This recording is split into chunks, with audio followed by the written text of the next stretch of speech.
Welcome to comrade TV Telugu news channel. ప్రతినిధి ఒంటె రమేష్ చంద్ర Parkal online బెట్టింగ్లో ₹1,00,00,000 పోగొట్టుకున్న అంబర్పేట ఎస్ఐ భానుప్రకాష్ 2018 నుండి online బెట్టింగ్లకు బానిసై service రివాల్వర్లను కుదవపెట్టిన Bhanuprakash,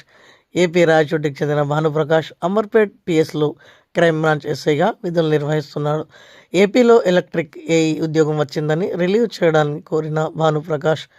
weapon deposit కోవడంతో బయటపడ్డ ఉదంతం. ఓ దొంగతనం కేసులో స్వాధీనం చేసుకున్న 4.3 తులాల బంగారాన్ని ఓ దుకాణంలో కుదవపెట్టిన భానుప్రకాష్ లోక్ అదాలత్లో కేసు పరిష్కారమై యజమాని బంగారం తిరిగి అడగగా కనిపించడం లేదని చెప్పిన ఎస్ఐ దీంతో విచారించి ఆ దుకాణం నుండి బంగారాన్ని రికవర్ చేసి భానుప్రకాష్ను అదుపులో తీసుకుని విచారించిన పోలీసులు